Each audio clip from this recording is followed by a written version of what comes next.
So tell me, what is an eating disorder exactly? Eating disorder is a mental illness. Important to say that, because people think that it's, something that they have just gone over the top slightly about dieting, or it's kind of a bit of a self-indulgent preoccupation, but in fact it's a mental illness. And that means that it has very serious consequences, that it has a major impact on people's day-to-day life, on their psychological welfare. Physically? Physically, major impact. We would anticipate that somebody with an eating disorder would have physical complications, for example, infertility, thin bones because they don't have the right level of hormones, that they would have an impact on their heart function, and general physical health. One of the facts that people don't realise is what the percentage of people with eating disorders, with anorexia particularly, the percentage that can die. And some of the studies are showing that there's a possibility of up to 20% of women with anorexia dying from the illness. And that's improved now that we have treatment, but still that's a vast figure. Do you worry how many people there are out there that are suffering and they're not quite sure what's happening to them, and they're not accessible, they don't have the accessibility to available treatment?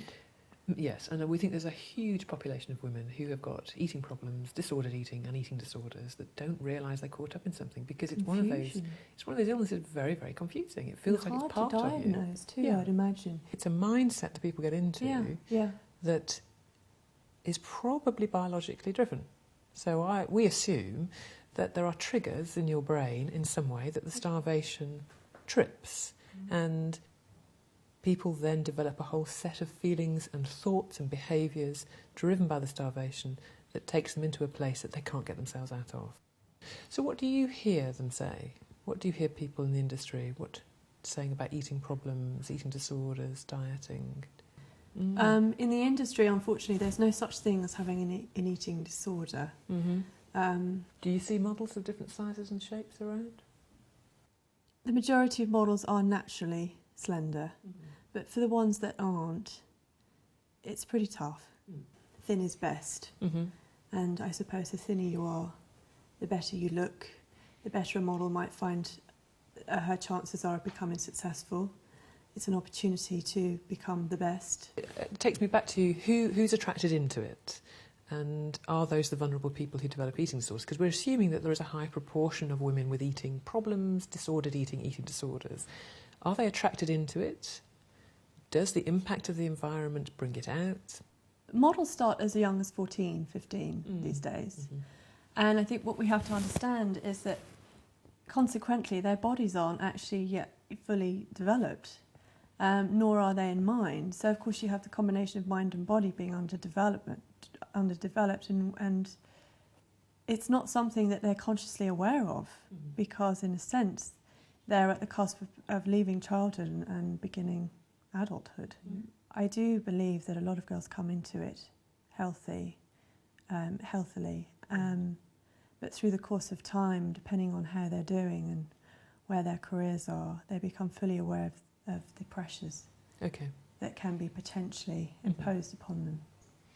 So I think about the most vulnerable period of time to develop, I guess, an eating disorder, self-esteem issues, would be around adolescence, would be around exactly this age. And you can't expect everybody, or anybody in fact, to negotiate adolescence without having some self-esteem issues, without having testing themselves out, because they don't know who they are. A lot of models aren't equipped with those skills yet to project certain attitudes, and often when you look at a fashion image, you want to see a confident model, a confident woman staring back at you. Absolutely. And it's far too much pressure to impose on a young person.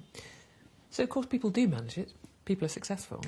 They do. Yourself included. So how does that get negotiated in a healthy way? How does that, going into that environment, forming your boundaries, staying connected to yourself, feeling good about yourself, how does that happen? I was lucky because I started later on in my adolescence. I was 17, coming up to 18. And it was hard, it was a struggle, but I had a great team behind me, people that cared, and that included my agency. and my family, who were very supportive and proud of what had happened to me.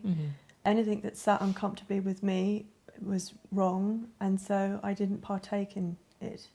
So I did find myself in squabbles here and there.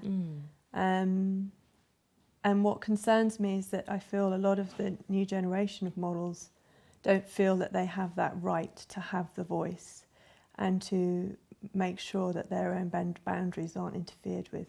What some of my patients who are models are saying to me is that actually the comments that came their way, the sort of manipulation of them, was the most damaging aspect. Nobody's ever told me that I was fat, but I was made to feel uncomfortable about not meeting the requirements of the clothes and how they'd been cut. So in a sense, yeah, there is that degree of manipulation. They didn't actually need to say outright, "Oh, you're fat." It's just the eyes and the glances and the crestfallen faces that say, "Oh, it's your fault, not ours." There's a lot of evidence suggesting that if the brain of a developing animal is starved, then permanent changes seem to happen to the brain. Right. And actually that animal in the research that's been done goes on to develop binge eating and drug and alcohol seeking behaviour. So we assume that there's a parallel in humans, and we assume that if you have an eating disorder in a young adolescent, that would impact on their brain in a developmental way, and that actually they would be more prone to go on to develop the eating disorder plus drug and alcohol addiction. Right. And I think that's why the focus so much on the model industry, again, That going we're back vulnerable to that. and Yeah. going back to the young age group. You know, if it's the young ones that are starving, are we building up a whole set of problems, you know, of drugs and alcohol later on in their 20s? Okay. I wonder about the question that everybody is asking is what is the impact? What's the impact of the culture of the catwalk models and the culture of thinness on the population in general, on women in general? And I wonder what your thoughts were. I think that a lot of young people would look to these images on the catwalk and initially be very inspired by them. But when you're struggling to come to terms with your own identity, it's easy to want to follow suit. And when you see something that is desirable to you, I think you aspire to want to emulate yourself on that image. There's a desire to do that, to get a piece of something that you think is bigger and better and greater than you are, and glamorous. And it's not just young people we have to think about that might be susceptible to that. It's also grown-ups, it's women, men and women, that are going to struggle to emulate themselves on young people that aren't yet fully formed in mind and body, because how can they? I'm concerned that there is a portrayal in the media of, one, of glamorising thinness, obviously, but two, then villainising people who clearly have eating disorders. If we literally look at, you know, figures who are clearly anorexic, and they have been picked on and blamed and scrutinised, and of course there's one side of it that people in the public eye are, you know, going to have to be aware of the impact that they have on people. But the other side of this is, if you have an eating disorder, you haven't really chosen to have it. It has something that it's a mental illness that's developed. So, and if you are other people who have eating disorders and they see how people have been picked on for shape and size, eating habits, then they're naturally going to feel ashamed of what's going on, not come forward, or feel in some way that they are to blame. What can the fashion industry do? I think it would be wrong of me to suggest that I can interfere with the creative aesthetic of a designer's mind, you know, of what he perceives an ideal body to be. But with the age restriction, I think very slowly we will see a change in physique of the models' bodies, because they won't be so young. Therefore, I think we will challenge designers' ideals.